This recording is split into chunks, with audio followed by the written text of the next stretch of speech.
Are you creative? You should be. There's nothing more human and more satisfying. Getting creative and making something can help with emotional regulation, develop your tolerance, and make connections in your brain which can improve cognition over your lifetime. I'm going to share with you some of the ways you can tell how creative you are, and 3 ways which you can become a more creative person.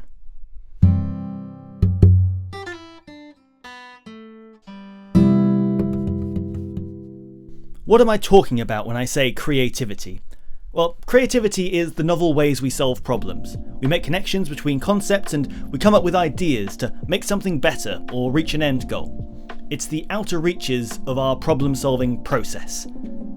In the context of art, the problem is generally that of expression. How do I take my experience and mediate it through this medium? What does love sound like? What does home taste like? How do I recreate what I'm seeing in a certain material? How do I adapt War of the Worlds into a film? The answer is you can't, and please stop trying. So we can assume that if you were more creative, you'd be better at making art. And if we want to be more creative, it would help if we could judge our own creativity. How do you know if you're creative? Measuring creativity is hard because the best indicators of creativity depend on how you define creativity. The definition tells us what's important and what to measure. You can't point to your creativity and measure it like an earthquake. Still, when researchers need to, they give it their best shot, and here are some of the ideas they've come up with. I want you to think right now. Name as many things as you can that produce heat. Pause the video if you want and think about it. How long will it take you to run out of ideas? This is an example of a question you could give in a divergent thinking test.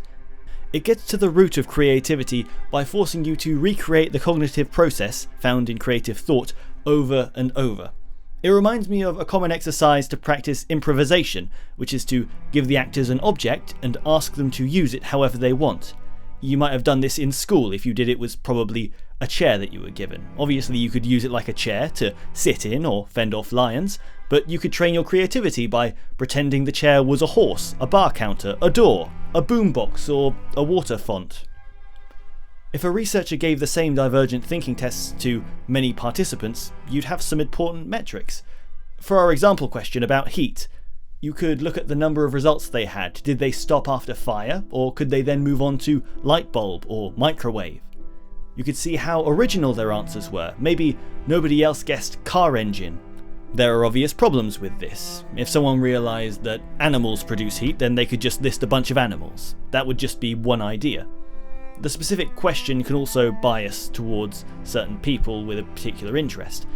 If I were asked, what does a sports car have in common with a plane, as a divergent thinking test, then an engineer would have a lot more to say than I would, who would only be able to guess that they look equally cool on a poster. But there is a deeper question. Is making lists really all creativity is to you?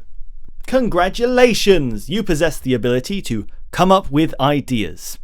But it shouldn't surprise you to hear that the initial idea is literally the easiest part of a creative project. Nobody ever achieved a flow state, started a cultural movement, or attained self-actualization through the idea alone. Even outside the realm of artistic skills, creative solutions are going to be needed throughout a project, connecting to and supporting each other. Depending on the project, a certain level of big picture thinking will be needed. And how do we measure that? Well, you could look at how you act in other areas of life. Be aware of your personality, because certain personality traits correlate with creativity. In comparison to the people around you, are you open to new experiences? Are you attracted to complex things you don't understand yet? And are you okay with some uncertainty? These are all traits that mean you're probably more creative than most people. There are other personality traits that would help you act creatively, like being introverted and independent with high self-esteem. If this describes you, it doesn't guarantee that you're a great artist, but it looks like the personality elements are in place to help you exhibit creativity. Now, there is another way you can get a grasp of how creative you are. It's simple, but it's not easy. Look at the works of art you've made in the past. Obviously you'll be biased in some direction, but simply looking at some work you made a while ago and asking yourself, is this original? Or is it good? You can't trust your own opinion very much, but it's also very hard to trust other people's opinions. It's not perfect, but if you can look at it objectively, it gives you something to go off of. But of course we're missing a piece of the puzzle here, and that is, how can we be more creative? Is that trait trainable? Can I get better at it? Now, the answer to getting better at being creative is obvious. LSD. No, I'm kidding. In fact, my favourite piece of research I found on this topic was a meta-analysis that noted psychoactive drugs did not have a notable effect on creativity. So there you go. The Beatles were a great band despite the drugs, not because of them. So how can you actually be more creative? Well, you could make more art. The more you practice at being creative, the better you get at it. And of course, making more art makes you better at making art, generally. The caveat here is your potential for stagnation. You can make one thing a study of your art and learn a lot from creating different interpretations, but if you stop learning from it, then you're just creating the same product with no novelty or advancement. You're just doing more to cement your muscle memory than you are being creative. A second way to increase creativity is to expose yourself to new cultural experiences. Remember when I said openness to experience correlates with creativity? This is why. There are people out there who have a completely different view of the world than you could even consider. You need to learn from them, expand the ways in which you can think. Seek out something weird that at first glance you could not possibly see yourself enjoying and study it. Don't be so averse to stuff you don't personally enjoy or understand. Maybe it will grow on you, or at least you can learn how to understand its appeal, and then when you go back to make your art, you have a new range of inspirations to draw from.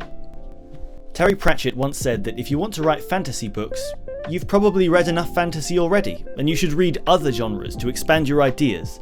This applies to any art. There is only so much you can do to rework what already exists. Seek out inspiration elsewhere. Finally, an unexpected but especially crucial way to elevate your creativity. Boredom. There are a number of studies that show that being bored can help your creativity, as long as you're not bored with the creative task you're trying to engage in. Anecdotally, many creative people, as diverse as Agatha Christie or Anish Kapoor, have said that when they are bored is when they get their best ideas, spurring them into their creations. And a routine of many creatives is simply to go on a walk with no distractions. Putting yourself in a situation where your mind can clear makes room for the novel ideas to be brought to the front. What this means for artists in the internet age is that you should consider how and if you fill that empty space in your head. When you're not focusing on anything, like if you're going for a walk or sitting on a bus or in a waiting room, are you going to let yourself be bored? Or are you going to take out your phone and watch a video or listen to something? Filling that space with anything to distract yourself from the boredom means creativity won't have as much chance to happen. You can't always sit down and summon the perfect idea at will. Don't force it in the moment. Sometimes you need to give your head some space to let it work. But if you struggle to not distract yourself when you're bored, you will want to know today's bonus method for boosting creativity. Maybe you can induce the effects of boredom deliberately through meditation. There is some research to say that short meditation sessions can increase creativity. Personally, I've never been able to meditate for more than 10 minutes because I keep thinking of other things that I'd rather be doing. So I come out of the meditation with a checklist. But even in that example, you can see the mechanism of meditation working in the same way. Your brain has things it wants to tell you, but it's going to take some time to figure it all out, and it needs a certain amount of processing time. Conscious but unfocused, to work with the ideas it already has to present them to you. Your brain can work for you, but you need to give it the best conditions to work in.